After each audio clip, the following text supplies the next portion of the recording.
Hey everyone, welcome back to the Layback Podcast.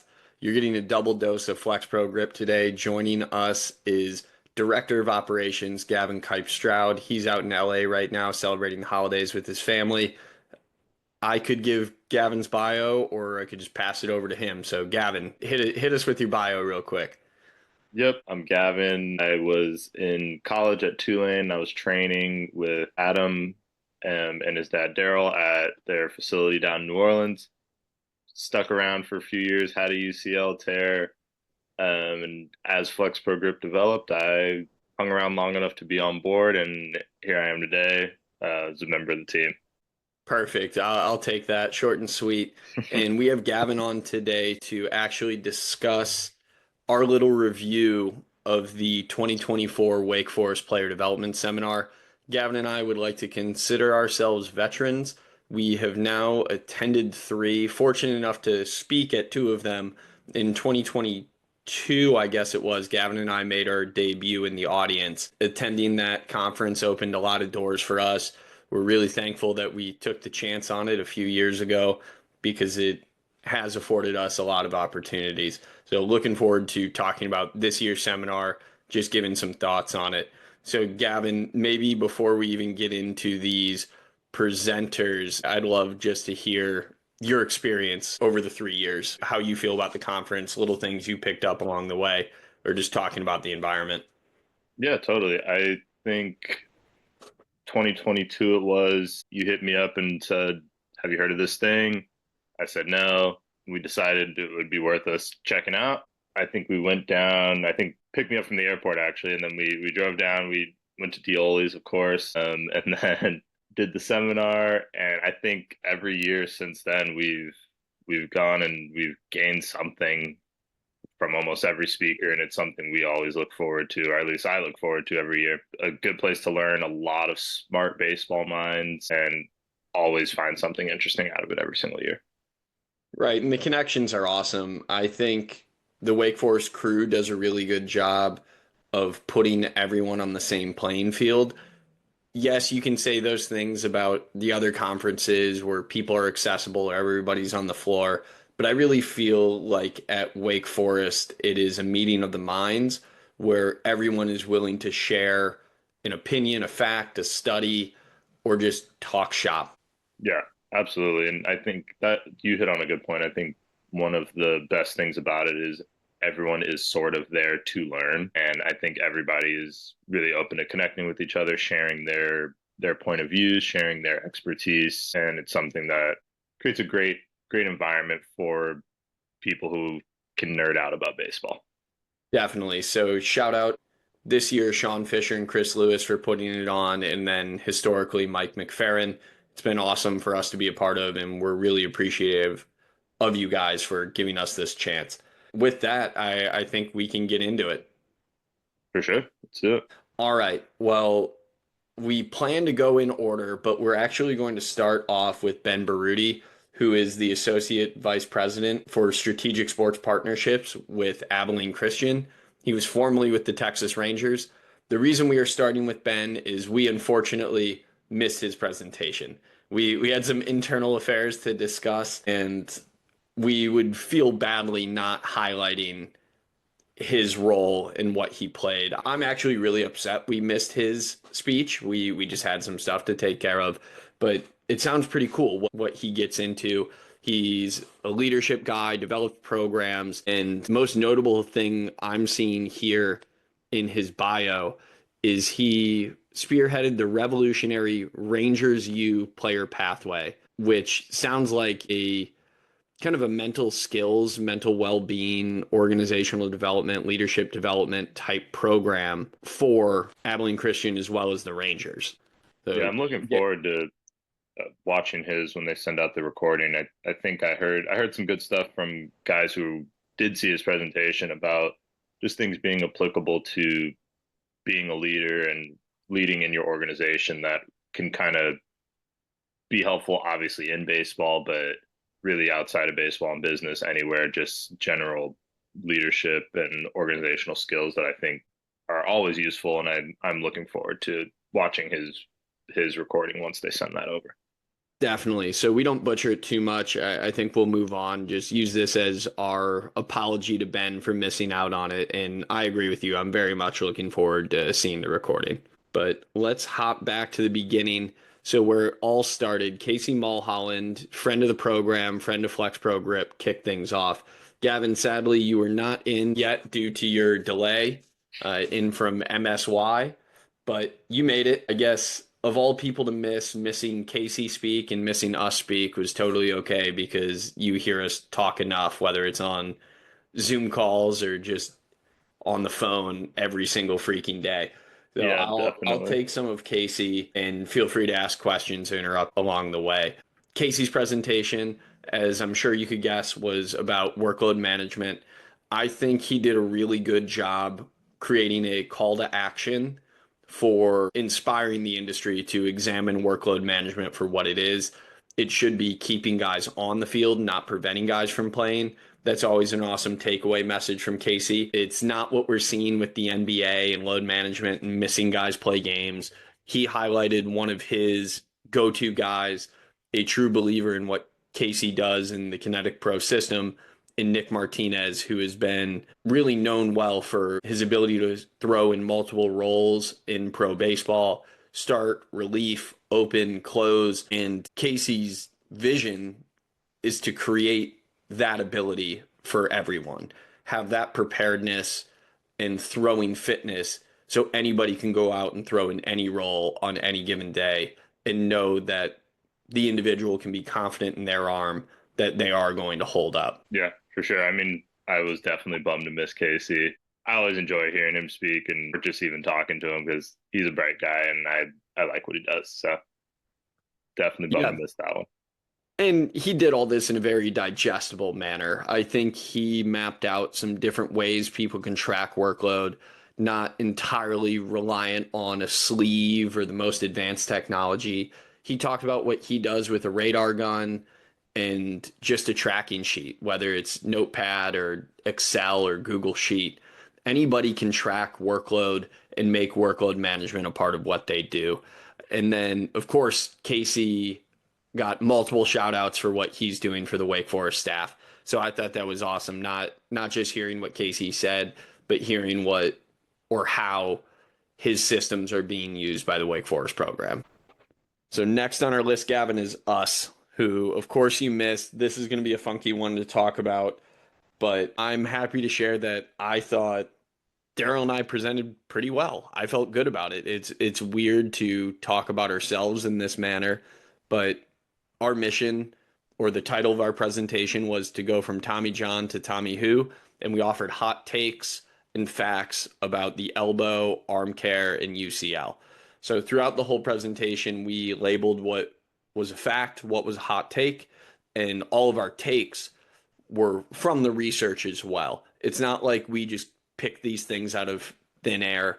They were all founded in research or founded in study, whether it was our cohort or our data set within FlexPro Grip or things that we could pull from studies that we find very interesting or potentially plausible. With our mission being to kind of spread this education and showing people what we've learned along the way with FlexPro Grip, how to reduce the risk of UCL tears, how to keep people healthy. We tried to make everything we did as accessible as possible. And I know we talk about this stuff a lot, whether it's our difficulties with selling or the struggles to talk about what we do specifically. I think we towed that line pretty well in what we know FlexPro Grip can provide for the industry without telling people buy this now or you're screwed. Yeah, and I mean, I missed the first probably half. I walked in towards the tail end of you guys presenting, but obviously I'm very familiar with the presentation. We went over it a number of times before Yeah. we actually went to Wake. But I thought this one was kind of a fun one, and it was a bit different than kind of some of the presentations we've done in the past at different places because I thought this one was kind of a more of a quick hitter on different things and a different style than we normally do, which I thought was super fun. I agree. This Yeah. this one had me walking away feeling so much more joy I felt like we actually did something entertaining. Not that presenting on UCL tears needs to only be entertaining, but I often feel like when we present, it turns into a bit of a lecture or a more like college class setting. And Exactly. yeah, Yeah. this felt more engaging. I don't know if it's because I took so much pride in building slides in Canva rather than using PowerPoint, but I do think that that was part of my mission, my personal mission with this was to create something more engaging or more accessible rather than making it feel like a PhD level conversation.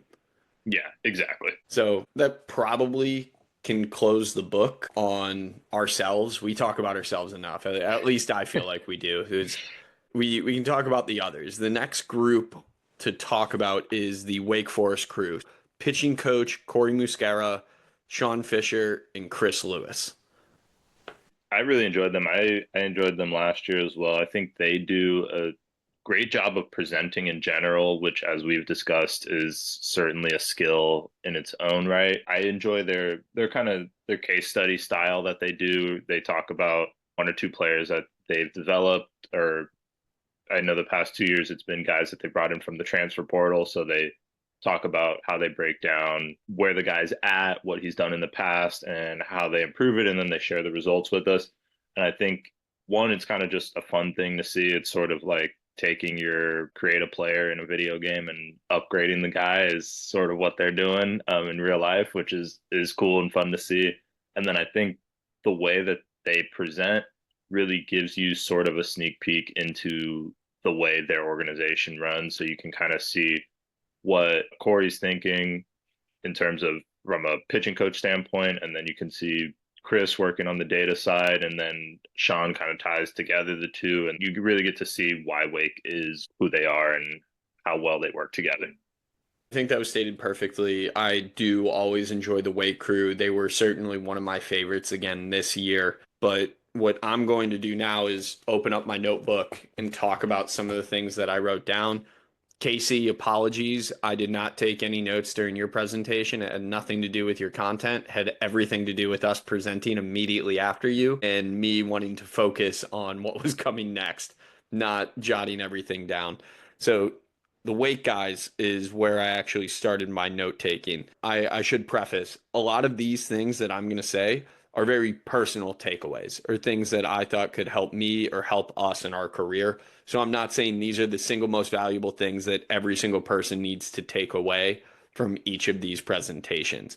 But one of the ones that I thought was really cool that I had never thought of before, we've heard so much about planes of rotation in the past with guys throwing motions, and I never thought of this, but an easy way to look at the plane of rotation if you don't have biomechanical setups is to video from behind and circle the ball at release as well as circle the highest point of the glove in that I thought motion. that I was thought that really was a cool. really valuable slide.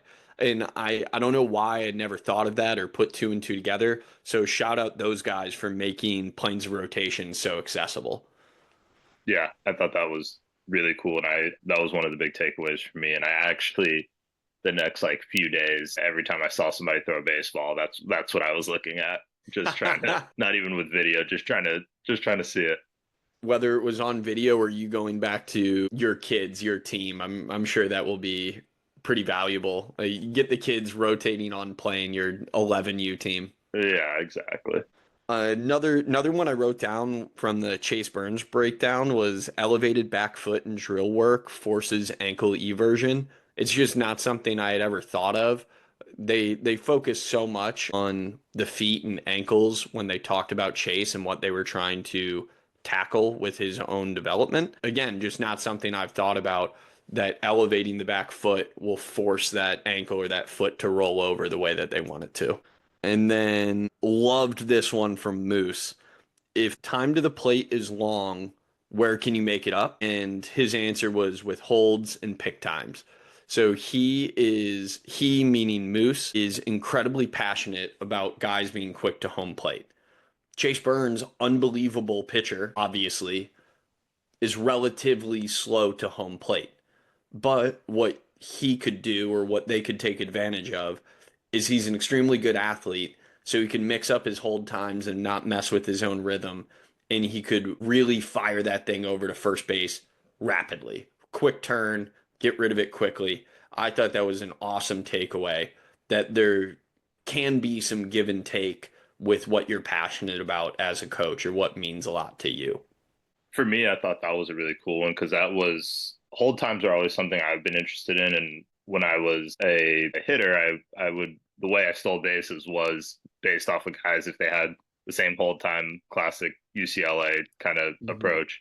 That was my take. And then when I started pitching full time later in life, that was something I was always very aware of is varying hold times and even coming set and just holding for a long time if I knew a guy was a good runner because that always kind of shut me down if I was running. If a guy would just come set and hold forever, you kind of get stiff in the ground a little bit.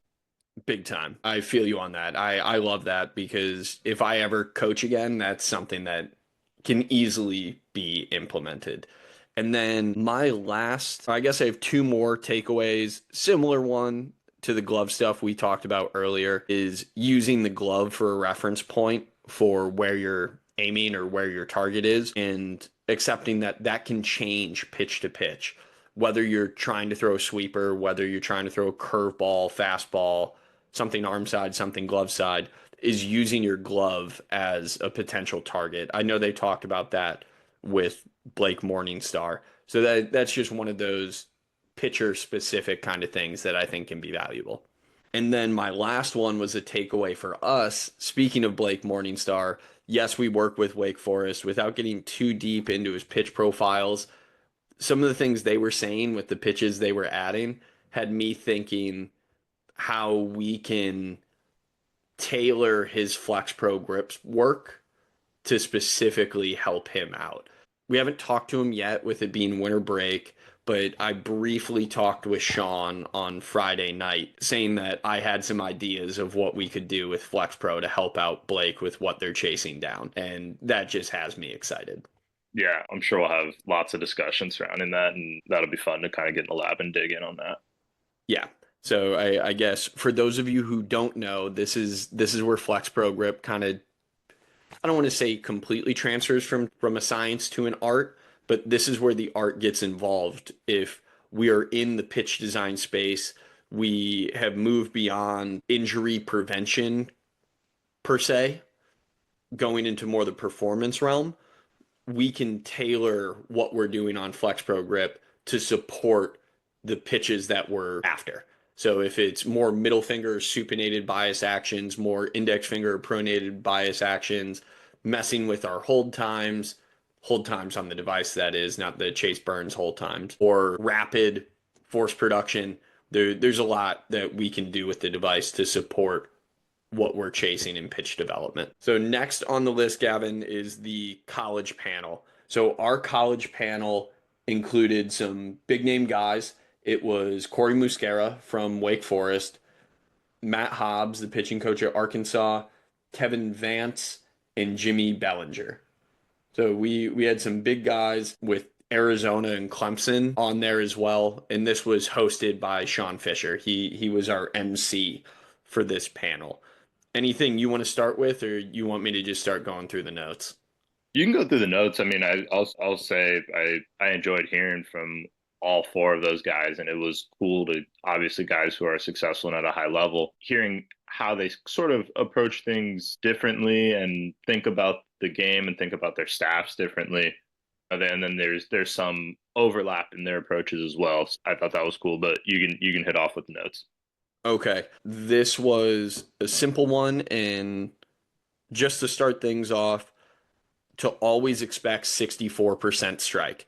If you're below 64% strike, you're not throwing enough. If you're throwing above 64% strike, my take on that was you might even be in the zone too much and you can start to expand a little bit. Maybe you're getting a little too predictable if that number is starting to get above 70, but that was the golden percentage, I guess, coming out of Clemson. Yeah.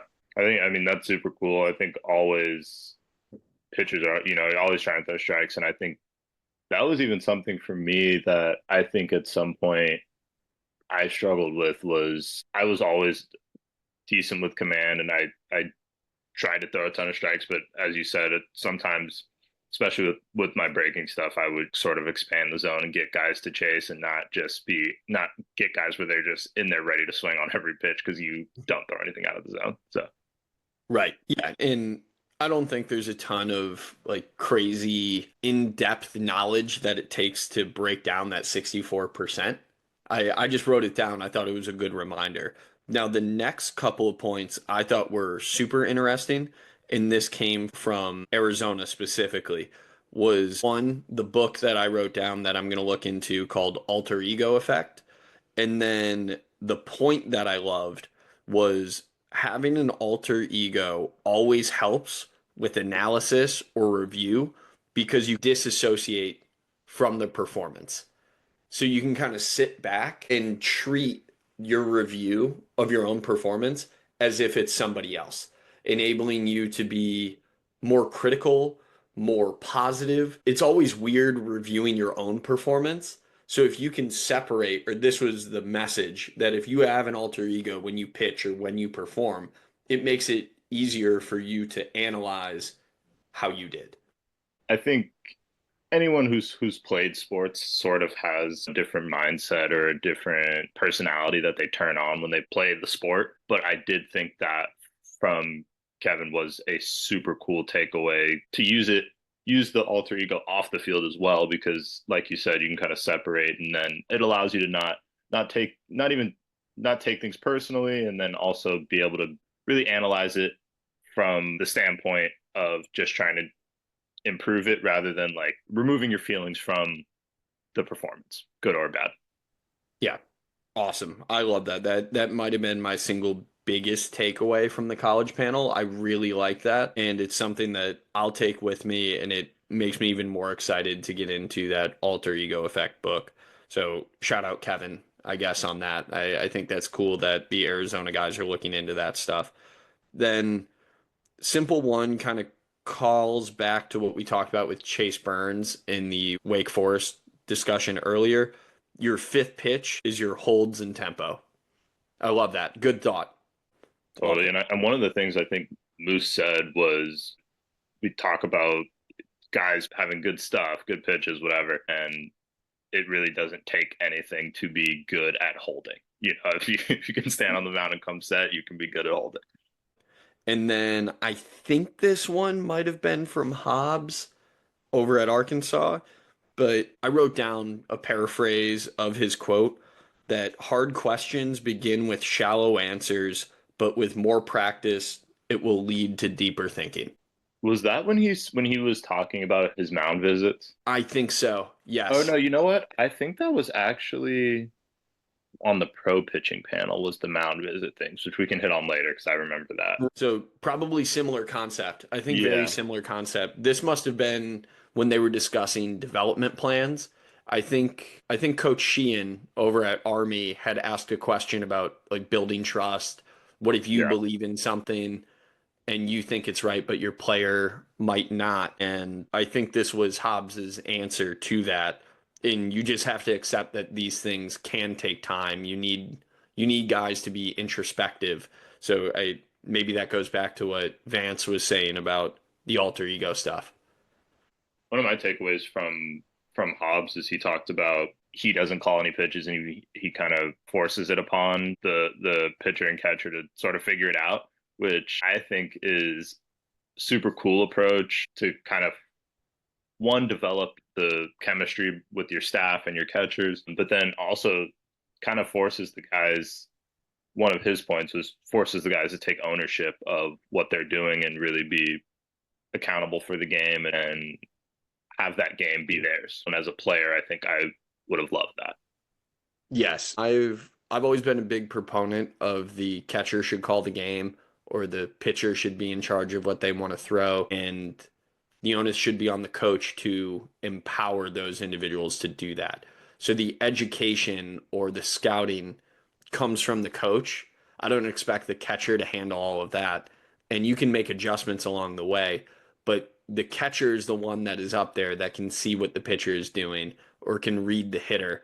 It's one thing to be watching a game from the dugout, but to be experiencing it from behind home plate, I think is a whole different world. And Yeah. that's why I'm so passionate about catchers calling games.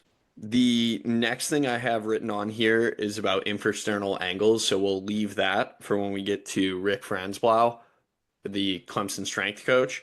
But I do have just another couple points on here, one of which is exactly what you just said, actually, so we can skip it over. Giving the power to catchers to call pitches requires education with an exclamation point. So I guess good job for to the whole crew up there and to you for that takeaway. And then my last one is you have to be really transparent when messing with someone's career. Yeah. And I don't know who sparked that on the panel, but I feel that was one of the things that overlapped with all four of the coaches is they all agreed on that point, and I think is a valuable thing to think about for anyone who's working with players either as their on-field coach or just a trainer. Like, careers are sort of short, and it takes a lot of trust for the player to put into whoever the coach is to really buy into what they're doing. And the more transparent you are, I think the more buy-in you get. But and then from a coaching standpoint, I think it is always important to kind of remember it's not just like you're doing your day to day and this is another guy that you're working with and you're just moving along. This is somebody's career that you are impacting. I think you nailed that. And like you said, I'm not sure who exactly spearheaded it. I think Coach Sheehan, again from Army, asked some really good questions that definitely switched the focus of the panel to this more personal connection and long-term career development. So I think Coach Sheehan's mind was really in the right place with what he was trying to get out of the panel. Yeah. So that concludes Friday. From there, the FlexPro Grip crew went to go get some Indian food and then hit up Incendiary for the social afterwards, which was a great night. I really enjoyed it. Awesome stuff. We can leave our conversations at Incendiary and we can pick back up the next morning, Saturday morning, with Chuck Wolf, the FlexPro Grip crew powered by what was it, Bagel Shop? I forget Yeah, exactly what it was something like called. that. But Bagel that Station, that's what it is. Bagel Station, that's right. That place was solid. Yeah. So we've already been fueled up by Dioli's and Bagel Station. So some big time Winston-Salem staples. But we got Saturday morning kicking it off with longtime Florida-based performance coach Chuck Wolf. I thought this was some pretty interesting concepts that I haven't spent a lot of time in myself, specifically with fascial training. It's not a field I know a lot about. Yeah. I mean, one thing from him that was for sure I thought was interesting and enjoyed him hitting on was he talked about a lot of the work he does starting with people's feet. And I've always felt, not that I have much knowledge of it, but I always felt like that was sort of a missing link in training that nobody ever really works on or talks about or thinks about is foot strength. There's the thing I have called the toe spacer that I still wear, but I always tried to do like some little like toe exercises or like strengthening your feet. But he obviously went to a much higher level and really discussed his work and how he works with guys. And then later on in the over at the field, we kind of got to see him work with Chase a little bit and implement some of the things that he talked about in his speech, which I thought was cool to see. Yeah, I thought his stuff with the feet was definitely the most interesting part of his whole presentation. And one of the things that I love about it, it's not an area that I feel is super prevalent in our world. So everything felt new, everything that he was saying.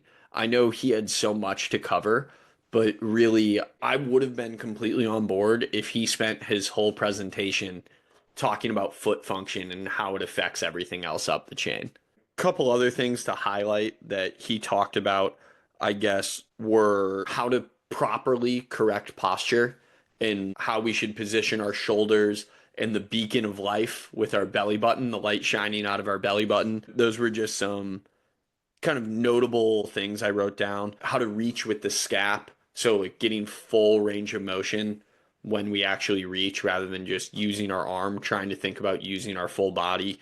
And then talked about the triangle for grounding of the foot. So speaking of the foot, like having one point in our heel and then the ball below our big toe and the ball below our pinky toe, having those three set into the ground is true foot grounding, improves foot stability, and then function as well. So if you struggle with that, that's where we need to take on assessment. I thought those were big time things. Then we had that kind of like rotational toe touch squat mobilization thing I wrote down. And later in the day, I was in the back of the room standing up, like trying to do some different mobilization. But those were my big ones. He talked a little bit about tight hip adductors leading to early launch with the foot. I wrote that down with a question mark just as something to explore a little bit more on my end when it comes to actual throwing mechanics. You good on Chuck? Yep. Cool. Yeah, so Chuck, again, based out of Florida, I thought he had some very interesting stuff. I think he has some things that are certainly worth exploring because he is going about training in a world that I think most of baseball is not at this point. He has his own kind of silo that I find very interesting whenever anybody is doing something like that. So our For next sure. guy is Rick Franzblau. I apologize, Rick, if I'm pronouncing your name wrong. Rick is the high performance coach or strength and conditioning coach over at Clemson. And the main purpose of his presentation was talking about infrasternal angles. Yeah, if you want to hit off with him, I know you've certainly done more infrasternal angle research and work than I have for sure. We started a little bit with an anatomy lesson, which I appreciated greatly. That Rick just flashed up on the screen the different concepts he was going to be talking about. And I think that's awesome. Anytime you're getting into a world that has somewhat of its own language or higher level terms, introduce the audience up front to these things to give them some level of comfort. I thought that was an awesome presentation skill that Rick used there because it made everything he discussed way more digestible. Talking about pelvic inlet and outlet, nutated and counter-nutated sacrums, what the infrasternal angle actually is or where our sternum is, the rib cage positioning. I thought he did an excellent job right there up front. I don't know if you want to comment on that at all. Yeah, I thought he did a good job with that, and I also think he had the little half skeleton that he used for a couple examples, which for me, just to your point, concepts that I've never heard of before, but then to have him be able to actually physically show it, I think was super helpful for digestion of his presentation. Yes, definitely. I thought he did a very good job with the visuals. And another thing he talked about, which was something I had never heard of before, was the root of mesentery, the center of mass we have under our rib cage, kind of all of our organs floating in the middle of our body, and how the movement of the middle of our body can potentially affect our overall movement or the way that we express force. I thought this was a very interesting concept. Again, something that I have no experience with. I've heard of infrasternal angles, but when we started talking about the movement of our internal organs, that was a little bit out there for me. But it was cool again to see somebody's life research get presented. To your point, I think it's always cool to see someone either take an approach or talk about something that you have no knowledge of whatsoever because it's something brand new and you really feel like you can get a feel for somebody else's perspective and hear something that could potentially change the way you think about something. And then I think particularly with that, with his discussion of the guts and the movement there, I thought even from a non-scientific standpoint, just like as a feel, I thought that was pretty cool. A cool thing to kind of give guys who may be struggling transferring force or transferring their energy just as a feel to think about your your intestines moving over. I think could potentially help some guys. Yes, and I think bringing this back into focus, one of my bigger takeaways that I think is digestible, not to throw the pun in there of talking about digestion after talking about guts, but thinking about the way different body types move and comparing it to like a skateboard ramp, I thought that was a very valuable visual of the long, slow sloped or gradually sloped half pipe versus like a really tight U. And thinking about what would be called narrow infrasternal angle guys, or I guess for the population that isn't familiar with this, and I apologize, Rick or anybody else, if this is kind of butchering the concept, but more skinnier guys or thinner guys kind of tend to fall in that really tight U shape. They're more up and down with how they produce force versus the gradual force producers are the wider types. The guys that I wrote down later, wider ISAs or bulkier guys tend to have a longer propulsion window. Yeah, I thought that was cool.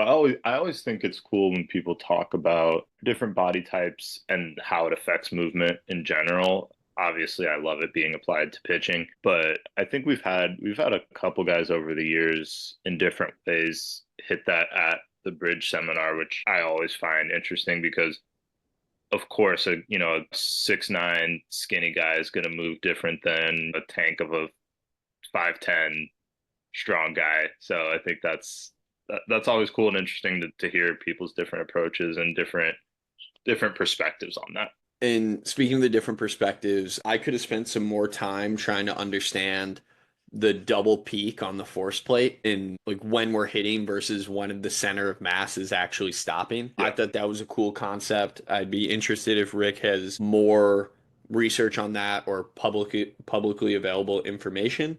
And then another thing right at the end that I actually wanted to talk to him about, but he said something where he thinks we as an industry might be spending way too much time at high outputs. And I wrote down something that he started to hit on, which was when should we explore which levels of output? Like learning how to move versus actually just loading guys and going balls to the wall all out on training and understanding that everywhere on that spectrum can kind of be impactful.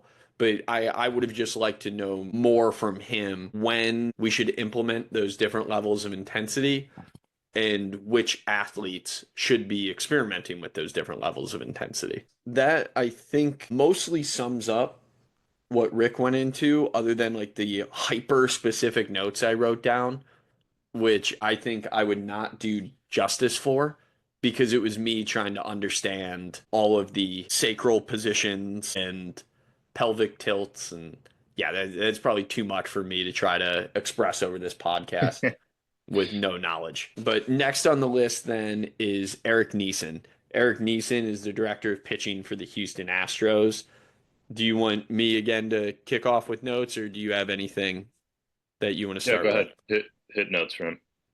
Okay. I think Eric did a really good job in general, just stating how he looks at pitchers. And one of the things that I wrote down was vertical release angles specifically and the movement that we can expect out of the hand with different vertical release angles and how that can be impactful, or what we can look for in a pitcher where outliers may present guys from very high vertical release angles with a sinker that then looks like it's shooting straight down, or a guy with a lower vertical release angle but has a carry fastball so it looks like it's shooting straight up. So I know some of that is vertical approach angle, some of it is vertical release. So actually looking at release versus that approach, I find that stuff interesting when we are actually getting into pitch metrics or trackable data points and how that impacts hitter decisions. Yeah, no doubt. I thought he did a good job of expressing that concept, and I know it's a concept that we have sort of discussed in the past with different guys and different pitch profiles. So it was cool to hear. And then I think two of the biggest takeaways from his entire presentation, I'm going to hit you with them back to back. This one I absolutely loved. Consider all pitch movement in 3D: batter handedness, pitcher side, slot, pitch type, etc., etc., etc. But rather than thinking about it as just like a right to left or an up to down, what is actually happening through space. Yeah. And then the next one that I thought was awesome was small changes early in the motion result in massive changes late in the motion. Thinking about the butterfly effect. So the earlier in a setup or in the motion that you make a change, you're likely going to see a greater change down the line. I thought that was a good concept to keep in mind as a coach, that just changing foot orientation on the rubber or leg lift mechanics, those things can express themselves later down the line in the height of release or something like that. Yeah. And then I'm looking at my notes here. I don't think it's anything crazy that stands out. Of course, my handwriting kind of sucks. So I'm fighting that battle as well. I thought another good coaching note was the finish leaves clues of the start. I remember that as well. I thought that was pretty cool too. And then bound position and stride direction impact arm path to the plate, which again, these are like specific coaching things. I don't think this is stuff that is directly impacting what we are doing with FlexPro Grip. And truthfully, that's why I don't have more notes from Eric. Is a Yeah. lot of it was very pitching specific rather than a ton of things that I felt like I could take and apply to what we're doing right now. Yeah. Sure. But we then hear from Eric again later in the day on the pro coaches panel. Next on the list, after a brief lunch, trying to think where we hit up that day. I Did think we we? had barbecue at the field. That's right. We went over the field, ran some routes out on the field, got our movement in, smashed some barbecue, and John Jones finally got to see the pitching lab after a couple of years. Yeah. And you're right. That's where we saw Chuck working with Yep. Chase. So next on the list was head coach of Maryland, Matt Swope, discussing motor preferences. Yeah, I thought he was super interesting, and I think it was cool to kind of hear. This seminar tends to get dominated by pitching guys, and you could tell he was more of an offensive minded guy.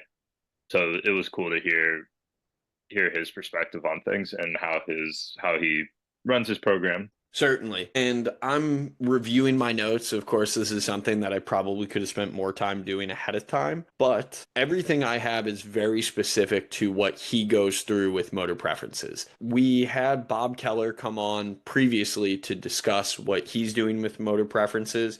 I am by no means an expert, but I will do my best to explain the concept of motor preferences and what Coach Swope in his crew is doing over at Maryland than with the greater motor preferences movement. From what I understand with motor preferences, is their goal or their perspective is everybody moves their own way and everybody has a preferred way to move. That I'm 100% on board with. There's no sense putting every single individual in one bucket and fixing them to one style of movement. So their approach is to assess individuals to give coaches or give players feedback on how they move. So then programs or mechanics, in a sense, can be tailored to what these individuals feel most comfortable doing. Yeah, I thought that was a cool takeaway because I think oftentimes there are things that maybe work for a lot of people. So you think that's the approach, and then guys sort of get, I don't want to say cookie cutter, but they start forcing a certain approach on all players. But then to Matt's point, if a guy doesn't move that way and you're trying to force him to move in a way that's completely unnatural, it won't work. It's not going to work for the guy. It's not going to make sense. It's not going to feel right. And I think he did a good job of just breaking down sort of the way his staff, they try to as quickly as possible get a feel for what type of mover a player is, and then use that in whatever they're doing, whether it's swing mechanics or pitching or anything else. Yes, and very similarly to Rick, a lot of these notes are very specific notes to help me better understand. So I don't want to butcher what the motor preference guys are doing, but I thought the juxtaposition to have all in one day Chuck Wolf, wow, struggling with the name. Sorry, Rick. Rick Franzblau and Coach Swope was Cool, because all of these things were super interconnected and also different. It was like a Venn diagram. Like there was so much overlap, but also very different terminology or very different approaches to me with the same goal, which is assess individuals, figure out their own biases or the ways that they prefer to move, and then creating programs to support the individual. It's cool that you just hit, I didn't really think about that, but the three guys all having, sort of connected themes, I did think was really cool. And I think all three of those guys at some point in their presentation had something that I had never thought about before at all. So it was fun for even for us to just like have discussions afterwards about completely new thing and try to take their perspective and then think about what we do and how we think about things. I thought that was fun and thought provoking. No doubt. And again, with fear of butchering anything that those guys are doing, I think it is safest for me to move on or for us to move on and highlight the next speakers, which was the Arizona baseball coaching staff, highlighted by Coach Kevin Vance, the pitching coach, and John DeRuin. John, I apologize if I butchered your name. I thought you were a very intelligent speaker, so by no means take my pronunciation of your last name as any indication on how you performed. I'll kick us off with the first chicken scratch note I have on here.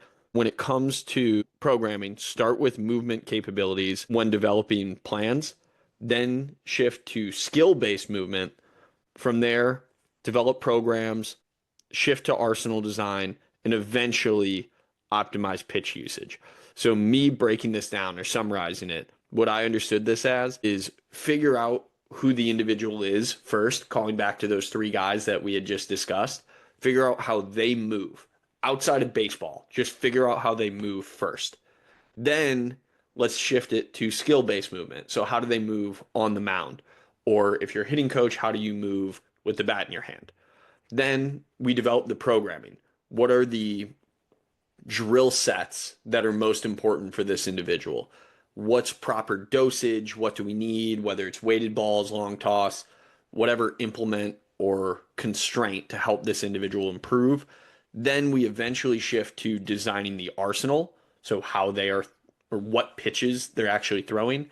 And then from there, we optimize that arsenal. So we pick and choose what we're attacking with and when. Yeah, I think you did a great job of summarizing that. One of the things I know the Arizona crew, they did sort of a similar thing to Wake with the breakdown of a few of their pitchers and kind of using them as case studies. So as I said with Wake, I enjoy that as well. And then one of the cool things I liked from Kevin is he talked a lot about his med ball drills that he likes to do with the pitchers. And I know that's something we used to do a lot. And I always think med balls are a great tool just to work on mechanics and field things. So it was fun to see I know he had some videos of his guys, but to hear him talk about and show some of the stuff he does was enjoyable for me. I think that's a great point to bring up. I said plyos and different drills, but that's not to say that the only way to get better at throwing is by throwing. Yes, throwing helps a lot. Med balls are great. We saw a lot of water bag drills. We saw a lot of PVC pipe drills. There are other implements that people can use to improve their skill. Yeah, for sure. And as always, I agree with you. I love seeing individual athlete case studies. Major shout out to the D3 guy they brought in. I'm always excited to see the little guy win. So love that they've got a D3 guy now out at Big Arizona on Scully. Big time win for the boys. All the little guys out there. Yeah, I like that as well. And if I remember correctly, I think he had a pretty solid year. Yeah, well, he was a stud at the D3, and then so he's new. We got to see his development throughout the fall, and he made some really large velo jumps, and it looked like he didn't get touched very much based on his fall statistics. And if I remember correctly, he had three pitches for sure that he just threw a ton of strikes with. So for him, their main focus was developing more force in what he was doing and they believe that the body transformation or the force development is what was going to help him throw harder. So it's not like he needed to go on a velo program and just do a bunch of pull downs or see how hard he could make every single throw. They tried to take a more holistic approach to velocity development, and good for them for leveraging the tech that they have, the force plate data and the different things that they can use or have at their disposal. And they were able to take a very solid Division 3 pitcher and now make him a weapon for what they're going to be doing in, I want to say the Pac-12, but I don't even know anymore with Yeah. baseball or college sport divisions. Yeah. Yeah, and then I do have one other major note here. I feel a little badly saying it. I didn't take as extensive notes for the Arizona staff because I felt like a lot of what they said really echoed what we heard from Wake Forest on day one. Yeah.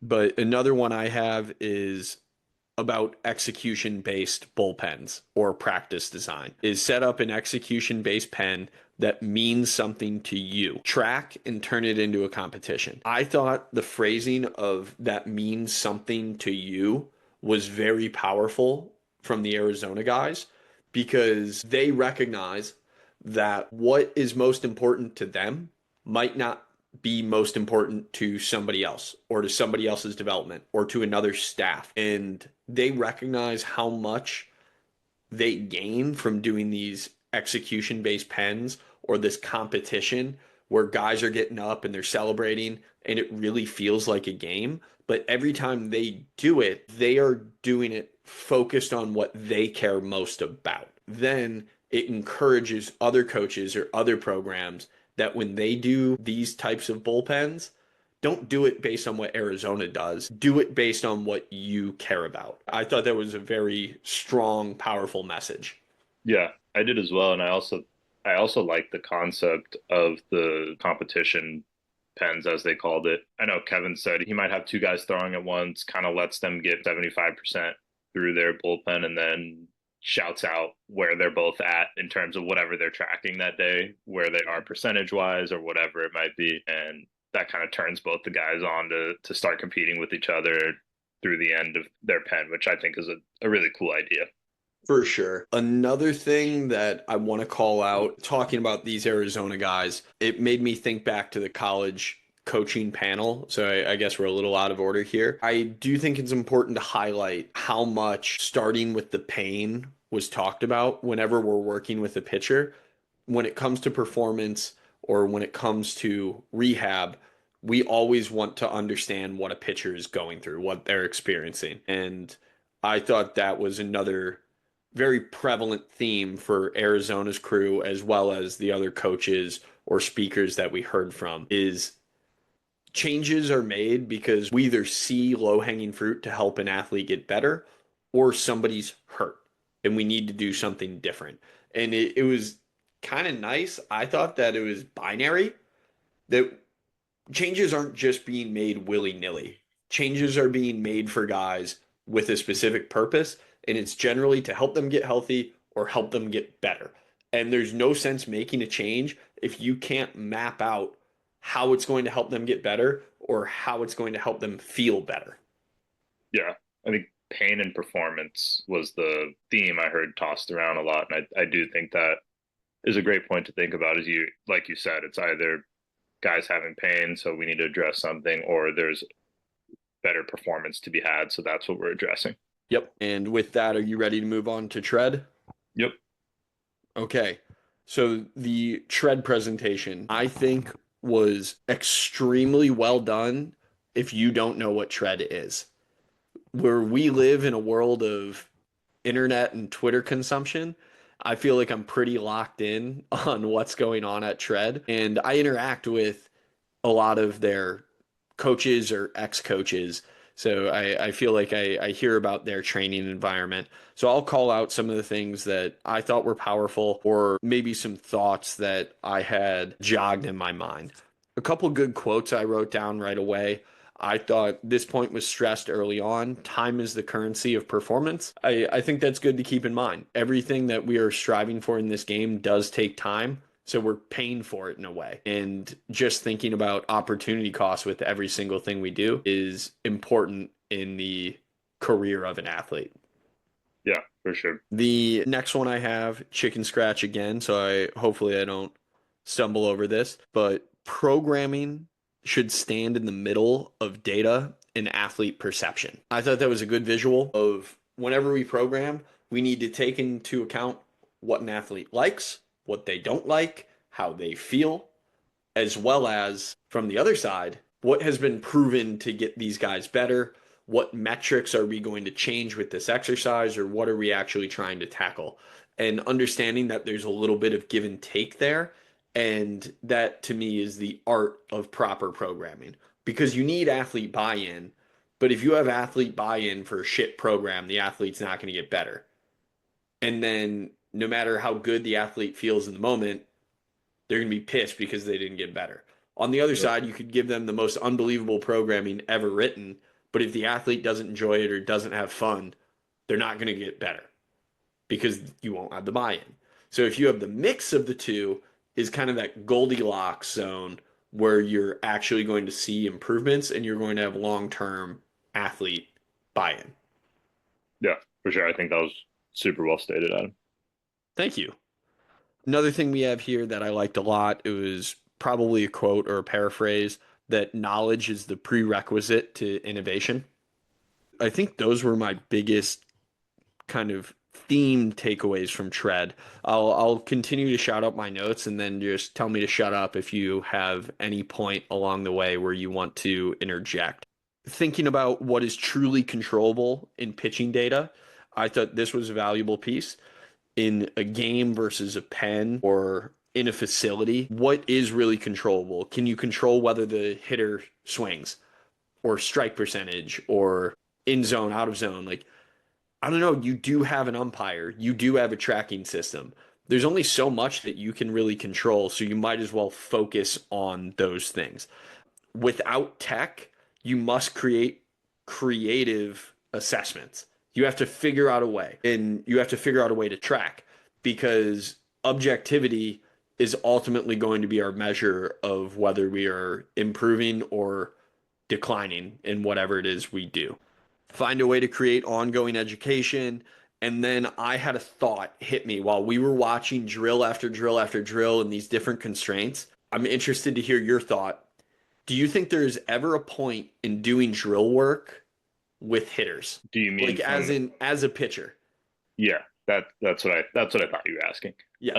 I think yes, it can be because you can get immediate feedback on something you might be changing from the hitter. I think it's always tough as soon as you get a hitter in there, guys just start getting competitive. So you're trying to compete. So I think it can be tough to stay within the drill rather than just go back to what's comfortable because you feel like you're just gonna try to compete with the guy and get him out. But yes, I could certainly see some applications where a hitter in the box could be useful. My thought on this was to keep the drill a drill, but kind of bridge the gap to performance is not have a guy do something at 60 feet 6 inches, but even just having a hitter stand in there or something at a short box distance or something. Because how many times have we seen guys go from facility All-American to getting back on a field and just nothing transfers?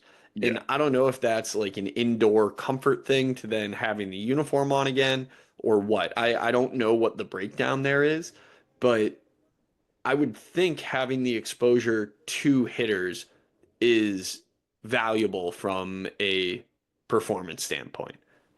Yeah, I would agree. Other notes I have is it is okay to over exaggerate corrections.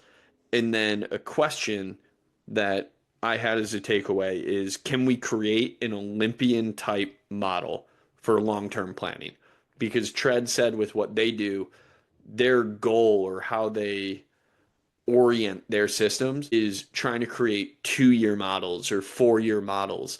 So they're not constantly chasing the next 1 mile per hour game that an athlete needs in 4 weeks, but figuring out how they can do it in 100 weeks and how much better they can get with that long term dedication. Yeah, I thought that was cool as well.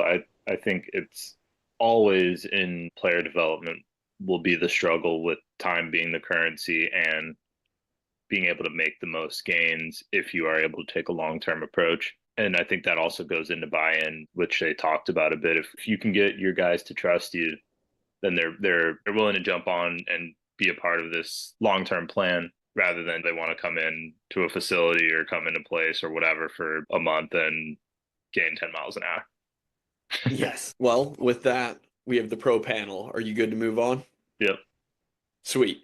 All right, on the pro panel, we had some awesome guys. We had Eric Neeson again from the Astros, Derek Johnson from the Reds, Caleb Cotham from the Phillies, and Matt Blake from the Yankees. And Moose was our MC. Do you want to kick this off?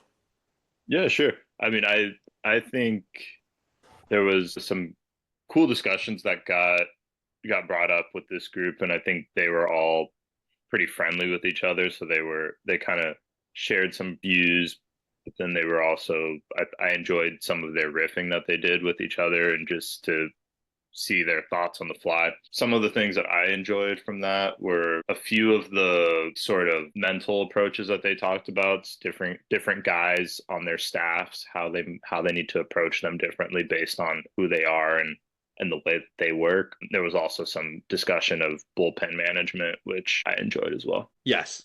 All right, I'll kick it off with my notes now. Same thing. Feel free to butt in at any point, so I'll leave a brief pause after each note. First one, empower the individual to recognize or lean into their strengths in competition, which I think is a good theme for everything that we talked about previously, trying to figure out where weaknesses are or where can we improve. But when it comes time to compete, do what you're good at. Yeah, and I think one of the terms that was tossed around a few different times was finding your superpower and using your superpower. Guys who are really good at one thing will use that and dive into that when you're in a game. Yes, especially relievers who are throwing in such short stints. You don't need to rely on your B or C stuff. Yeah. And I think Matt Blake talked about that with Michael King. Michael King had this approach where he thought he really wanted to get to the sixth inning or the third time through the order. And if he was going to do that, he wanted to throw his like second tier stuff the first time through the lineup, and he thought he could get away with it, but ended up giving up a moon ball to Shohei Ohtani and got touched up pretty good in the first inning. So even for starters, I do think it's important. You need to execute what you are good at. Anything beyond that is a plus. But if you're not willing to compete with what you're good at, are you even giving your best effort? Yeah. Yeah. An interesting message I heard, I think this was from Caleb Cotham because we were talking about Zach Wheeler with the Phillies, is to use a two seam to keep the four seam in check. Zach Wheeler, obviously one of the best arms in all of baseball, can throw both a two seam and four seam, but I believe this concept was brought up to help pitchers understand if their four seam or if their go to fastball is moving the way it should. So using the other pitch just to make sure the go to fastball is being executed properly. Yeah, and I did think that was interesting, and I think specifically he talked about Zach Wheeler throwing whatever he throws, 5 different fastballs or something crazy, which is kind of fun to hear him talk about how that developed and how he uses it now. And then this next one was from DJ. I love the concept of effective velocity from Perry Husband. This came up in the discussion, and DJ said effective velocity is a way to confirm what you saw. Interesting. I believe the idea was if you think a guy is out in front, if you think a guy is like early on that heater for whatever reason or on time for the heater, and you throw the correct effective velocity pitch. So if you throw the tunneled breaking ball off of that and the guy is still lunging or still out front or on time, you've confirmed the hypothesis that you had. So if you can utilize effective velocity, you can effectively confirm whatever thought you had on what the hitter process was. I thought that was a cool spin on effective velocity. It's not a way that I had thought about it previously. This was a great one, I thought, and this was from Caleb Cotham as well. In game, spend more time with your catcher than your pitcher because pitchers lie. Yeah, and I thought that was sort of it touched on a bit of what Matt Hobbs talked about on the college panel, just kind of really diving into your catchers and relying on the catchers to support the pitching staff and kind of help you make decisions as a coach and work through a game. And then my note here was, is there a way to prevent the lies? Do you have any thoughts? I think he talked a bit about asking those questions, and this goes to where he talked about his approach to mound visits. Is I think the more you can get your guys to trust you, really be bought in and know that you have their best interest in mind, the more vulnerable they're going to be willing to be. And then this where he talked about kind of asking specific questions rather than how do you feel on a mound visit, because every pitcher ever is going to say I feel great, keep going. And that's where he talked about lying. But then he discussed a bit of his approach of asking different questions to get the pitchers to give him more in-depth answers. And that question specifically was, what are you saying to yourself? Yeah. Which I thought was an interesting way to go about it because that then puts the onus on you, the pitcher, to think about your self-talk. What are you going through? Are you confident? Are you struggling? Are you negative? Are you positive?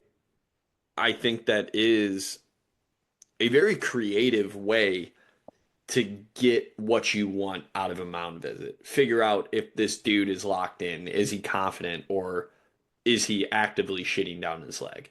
Yeah. And I think that gives us sort of an insight into his coaching style, which I think is a good one, which is he wants to get his guys to give him feedback and give views, whether it's the catcher or the pitcher, but to get what they're feeling so that he can make decisions or get their view on even their own development plan or their recap of a game so that they can make it this cohesive unit as they work together. So speaking of working together, being honest, and a pitcher being able to articulate what's going on, DJ called out an interaction he had with Rhett Lauder when Rhett got called up to the show. And what I have on here is call out when you don't have it, and when you don't have it, don't reach for it. The message or where this came from was DJ said Rhett Lauder was preparing for a start. He went up to DJ and said, like, hey, like, I got my B stuff at best today. I'm just not feeling great. Like, stuff's not really sharp, but I'm going to battle. I'm going to give you the best I have. And he said Rhett went out that day and threw like 5 innings, might have given up a run and maybe a hit or two, but he put his team in a position to still win the ball game. Rhett didn't go out and try to chase down his A stuff because he recognized that that wasn't him on that day. He might not have had the superpower, to call back on what we said earlier, that he normally has, and he recognized that he needed to play a different game. I thought that was a very mature move by Lauder and a very powerful discussion point from DJ. Yeah, and I think one of the things DJ said was that Rhett said to him, today I'm just going to take the game gives me, which I think was a great way to approach it, to everything you just said, is kind of just letting the game happen and not trying to, if you don't have your best fastball, and on some days maybe you can overpower guys, not trying to go out and do that, you don't have it. Yeah, I really love that discussion. I could have really gone for Rhett to be there and to hear his take on the situation, Yeah. but evidently from Friday night, Rhett's not a big presentation guy. Yeah, that's what I was going to say, is he wouldn't have wanted to talk anyway. Yeah, yeah, Moose called him out and he was not too keen on that. Next on the list, I started smiling, kind of threw me off a little bit because it's what we talked about earlier with Matt Blake talking about Michael King, is the quote, first time through, make them deal with you. We talked about this concept. I don't know if we need to beat it anymore into submission, but I do think that's just important for pitchers to remember, important for coaches to remember. There's no sense playing for the future if the future is not controllable. You need to get Yeah, through the now. for sure. And I do think that is just a interesting approach, and kind of I think as especially as a starter, you're always trying to think you can get ahead of yourself easily and start thinking about, oh, I want to be pitching in the sixth, seventh, eighth inning. But if you come out flat and get rocked the first two, you're probably not going to be still in there in the eighth.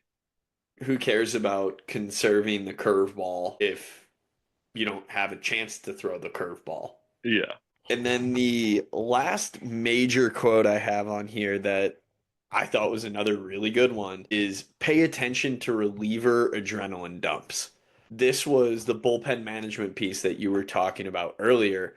Is even if a guy doesn't go in the game, throws can still be extremely stressful in the pen.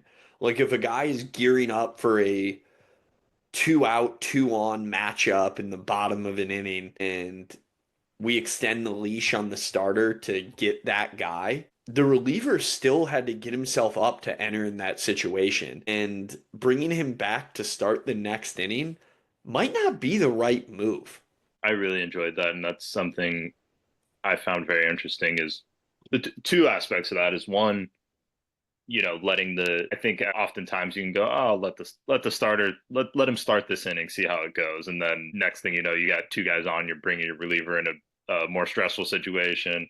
Your starter feels like he didn't have as good of a day as he really did because he ended it on a bad note rather than if you just ended his day.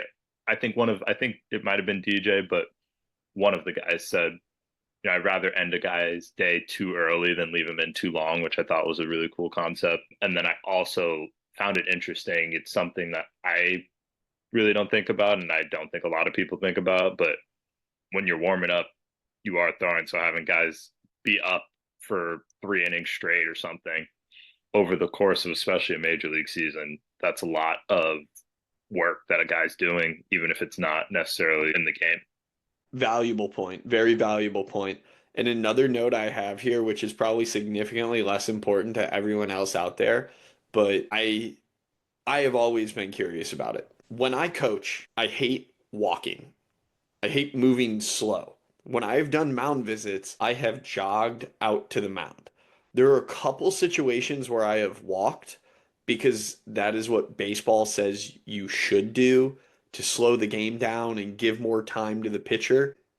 Who's to really say what's best there? Like, why walk if that's not who you are or if that's not what the pitcher needs? I'd love to hear what you think on this because I could fully assume if you were coaching, you are taking very slow strolls out to the rubber. Yeah, no doubt. And I think the concept of the coaches talked about the energy you bring to the mound on a mound visit, I think was very interesting, and I think is important. If you come out there and you look like you're stressed out, you're probably going to rub that off on your pitcher, and he's going to be a little worried. But whether it's you, the high energy guy who comes out and is just super positive, I think that's great if that's who you are.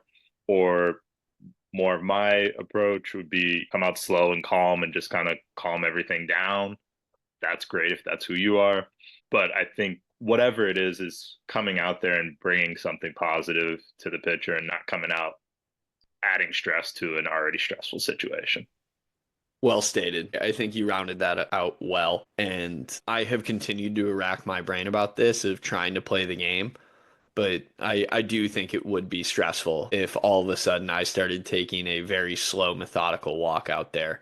I would fully imagine that pitcher being like, what the hell did I just do? I am in Yeah. for it. And if I jog out there, I like to think I would get more time. That was the other thing was like, ooh, like if I'm playing the time game, if I walk, the umpire is using the time that I walk in like his internal count. So if I get out there quick, I might get more out of this. I Totally. don't know. That's just where my head went. I need to coach in more high level games to see how that plays out and track Yeah. it. But that concludes Saturday. Then we booked it to get to Mojito, get a table, and eat at the single best restaurant in Winston-Salem, North Carolina. Yeah, that was great. That place is the best. Was that a three timer for us now, I believe? At least. Yeah, maybe a fourth. I don't know, but definitely three. I'm recommending it to everybody. And we saw a couple of our staples. I think every single time we've ever been to Mojito, we've seen Desi Driscoll there. Yeah. Yeah, and Sean Fisher every Yep. single time. But I guess we missed a couple of our staples. No Jack Berry this year, sadly. No Brandon Golden there. No Robin Lund. Yeah. Missed out on some of our go-to Some of guys. the regular guys. Yeah, they were there in spirit. Our Sunday, after a bagel station fueled morning, we went back there again. Yes, started with possibly my favorite presentation of the weekend in Joey Milet. I would agree. I think obviously we love Joey, so I was excited to hear him speak, and he's a super smart guy. So I was amped up for his morning presentation, but I thought he did a fantastic job, as we talked about a bit, our presentation skills. I thought his presentation style was great. And then it was super interesting. He talked about the development of the Orioles pitching lab and approaches people might take to creating their pitching lab. And one of the things that I thought was super cool is when I think of a pitching lab, I think of Wake or somebody else who has the resources to just tech it out and make it perfect. But I think one of the cool things he talked about is you can still make a pitching lab really with any budget, as simple as an iPhone camera and a radar gun, and call that your pitching lab, or anything in between there. But I think one of the points he hit on was making it really thinking about what it is you're looking to get out of your lab and setting up the lab to be successful. That was my big takeaway from that, is you can kind of do it with any budget and make sure that what you're doing is going to be effective for your program or your facility or whatever it is. Big time. Couple things that we might have buried the lead on. Joey Milet is a biomechanist for the Baltimore Orioles who formerly studied at Wake Forest. He got his graduate degree while at Wake Forest, studied under Dr. Kristen Nicholson, and was a college baseball player as well. So Joey enters this space with a really unique perspective. He is both super nerd and big time baseball fan. So it's this perfect combo. But a lot of Joey's presentation gave me a similar vibe in the theme to what Jake McKinley talked about years ago with Nevada in doing an audit and creating a system that works for you. I think you did a really good job highlighting that. But an early takeaway from Joey was before getting tech, define your reason for it. Don't just do it because it's cool or everybody else is doing it. Yeah, peer pressure and cigarettes and all of that stuff. But that's what a really strong theme was. Every decision you make, you should have reasoning for. And I love that process with Joey with everything you mapped out. Whether it's buying a better iPhone with a stronger camera or better capture rate, or getting the single greatest markered or markerless system you can in your $1 million lab. Like there's so many different ways you can go about creating your system, but the system has to be meaningful, actionable to you. Yeah, totally. And important things I have on here, always running through a cost benefit analysis with whatever it is you do. And then another one is there a lesser version that checks enough boxes? The fact that Joey, a high level biomechanist, said this, I think might be one of the more important things of the entire presentation because the Orioles are going to go all out in whatever they do with capture. They are dealing with multi-million-dollar assets in their players. So why would they ever skip a step or take the lesser action? But if Joey is saying that there is potentially a lesser version that checks enough boxes, that means to me that if something is capable, it's good enough. Do it, use it. You don't need the highest level of tech just to say you have it. Yeah, for sure. Again, you said it can build your own mocap with a camera and if you have Python or Python knowledge. So there's a lot of coding available, I guess, that we can use. I mean, Python's free. I have it on my laptop. I know you have it on yours. We Yep. both experimented a little bit in our own education processes, but that's something I now want to dig into to see how people have built their own biomech labs with free coding software. That's so cool. Yeah, super cool. I thought that was cool as well. Another massive takeaway: value the process the same for every athlete. Yeah, which I think kind of goes back to now even a biomechanist thinking about it. It goes back to what we talked about with the coaches realizing you have an impact on this guy's career. And I know Joey talked about if he or any of his team comes in and you don't really care about the mocap session or care about explaining the data to the player, then the player is also not going to give you his best and you're not going to get anything out of it. Whereas if on the other hand, if Joey comes in and he's all about it, gives his very best to any player, whether it's their number one guy or their lowest guy, the player is going to give back his best, and then they've created something that's really productive, and the players bought in, and they get a lot out of the lab or the session that they're doing.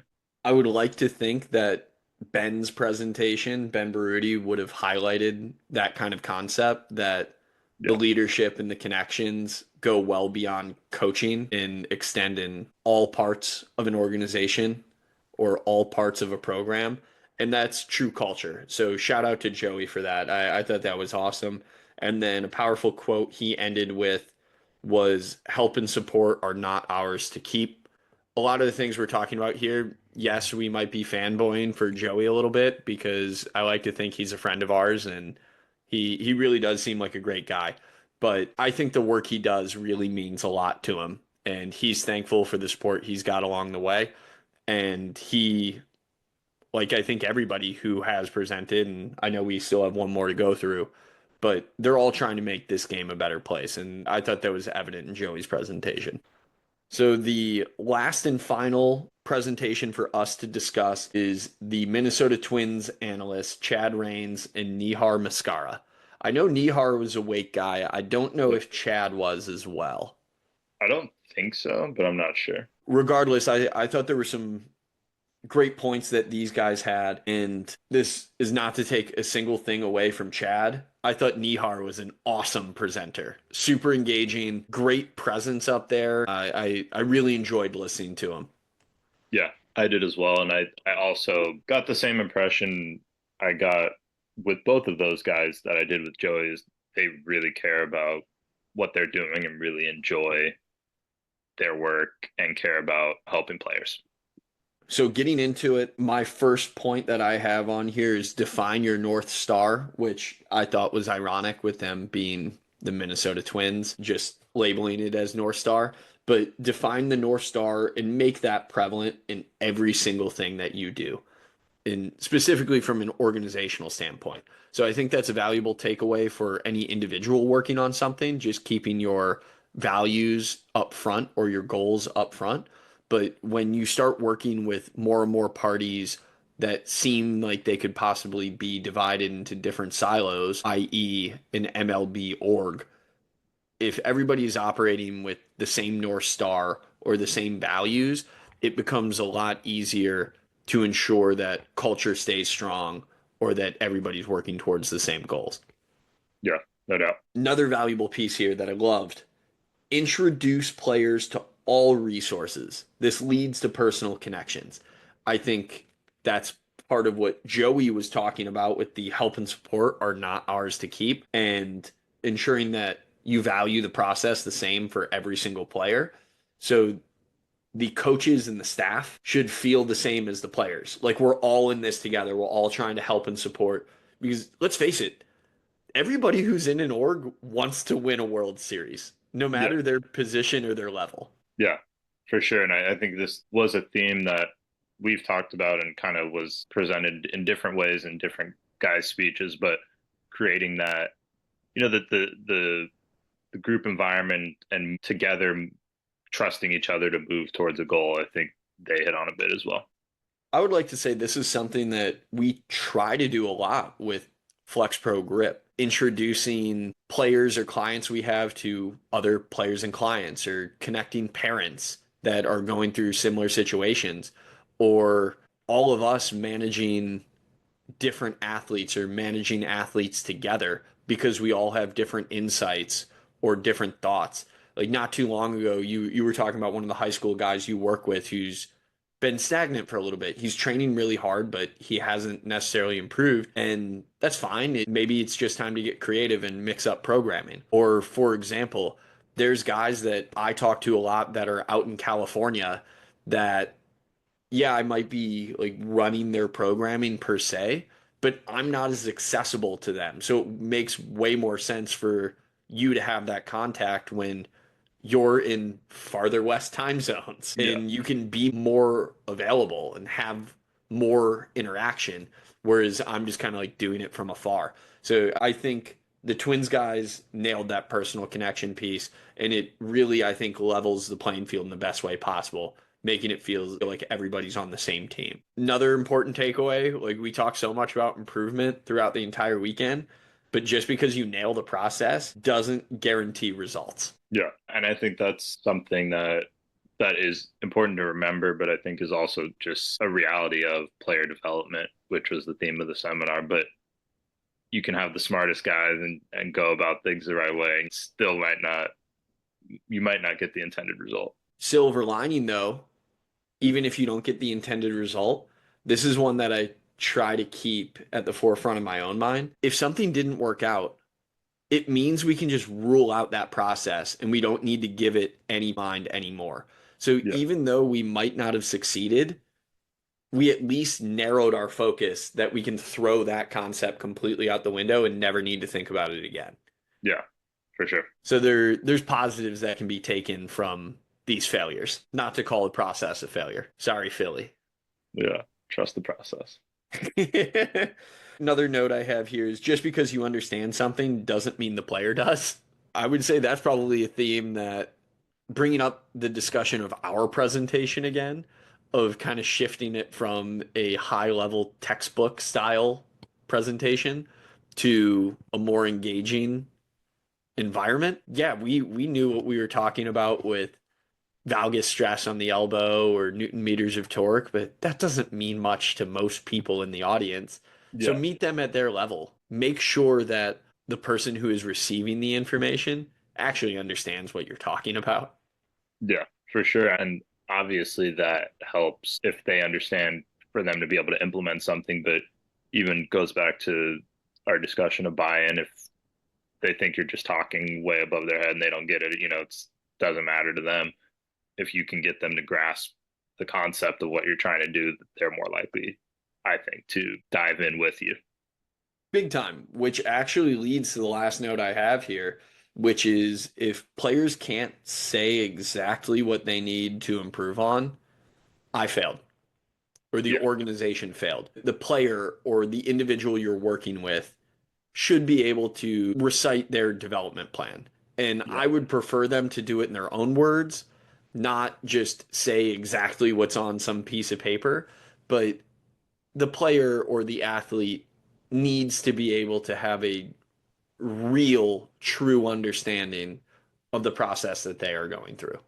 Yeah, which I thought was cool. I think one of the Twins guys, I don't remember which one, but challenged the audience if they knew any Twins players and they saw them over the offseason to ask them exactly what their player development plan was and then report back to them if any of the players couldn't say what it was. I have Nihar's email written down, so I will be sure to do that if I run into any Twins guys. Not sure if I Yeah. will, but I will be sure to hit him up. Yeah. Well, that does it for our entire list of presentations. Yeah. So, Gavin, any closing thoughts on this? I don't know. I'm just going to leave that open to you. Yeah, no, another great year, I would say, at the seminar, and I really enjoyed it. And I think should be evident from our discussion here. I think both of us got a lot out of it, and it always, I think, the best thing, it sparks conversation and discussion for us for the next month or two following the seminar. So I think that's always great. Definitely. Yeah, we'll have our own takeaways. We'll figure out what we can apply to our processes here at FlexPro Grip.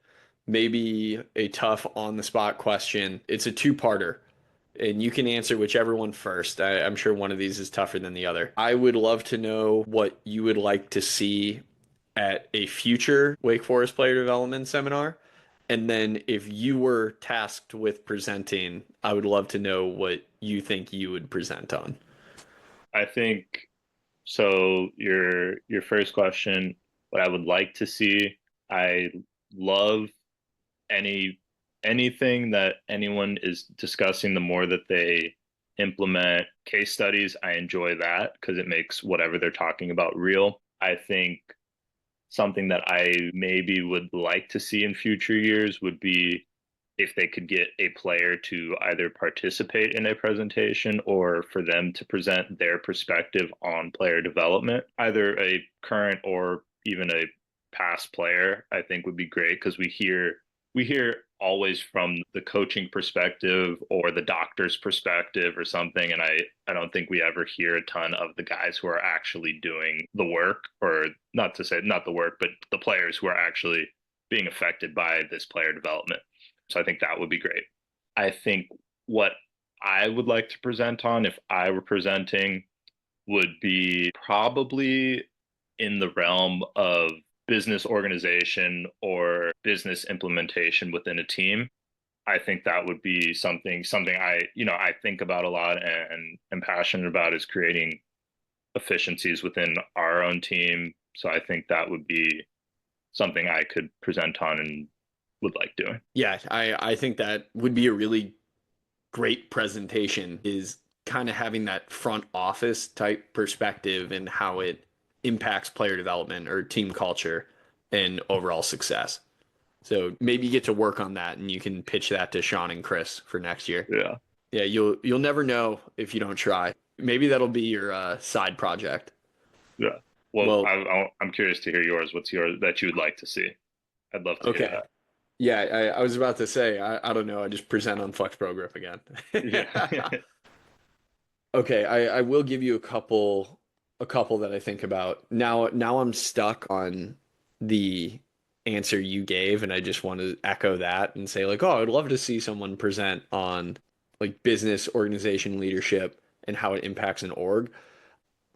I really want to see the agency discussion well done. I know that was a theme from a couple years ago. I would like that to be revisited to figure out how player development can impact contract negotiations and how I guess the changes that individuals make actually can lead to potential career altering earnings. Something of that nature. I I I think that think would be super cool. Sorry to cut you off. I think that I would be interested in hearing that for sure. And I also think just from our discussions with agencies, we've seen some agencies kind of take the approach of being in on player development themselves. And I would like to kind of hear about the landscape from the agent's perspective of how much of the player development they are actually investing in and trying to implement. another one that I think would be neat to see is a guy like Lance Brozdowski, another friend of the program, who does breakdowns kind of from afar. He has connections to these different organizations, but I do find that position interesting when he is making very educated guesses on why guys might have made changes or how changes are going to impact results. So more like on the fly or in season type player development discussions. Like how do we manage an in season mistake or an in season blunder or lull and make adjustments as a coach or staff? Because a lot of our discussions that we have now are about building these massive systems to ensure long-term success, or not ensure, but I guess build the potential for greater long-term success, not making like band-aid type fixes to try to win a game the next weekend. I do think that's a valuable discussion for player development because we've taken this kind of like shift from short term just win the game to now long term be as good as you can be for as long as you can be. I think we might need to come back to the middle a little bit and address these quick fixes and acknowledge that they are important and they are real. Yeah, totally. And then another thing, maybe a pipe dream to speak on one day, is I want to figure out how to objectively measure communication. It's something I've been passionate about for a long time. We talk about what we care about and little things that we try to inject into FlexPro Grip. I'm very passionate about communication, presentation, and the ability for an audience to capture a message and then even restate it. So figuring out different ways to assess that, I think would be extremely valuable and scale that across an organization. So maybe 5 to 10 years from now, I would love to present on that concept. Totally. That would be awesome if you figure that one out. Could be a good one.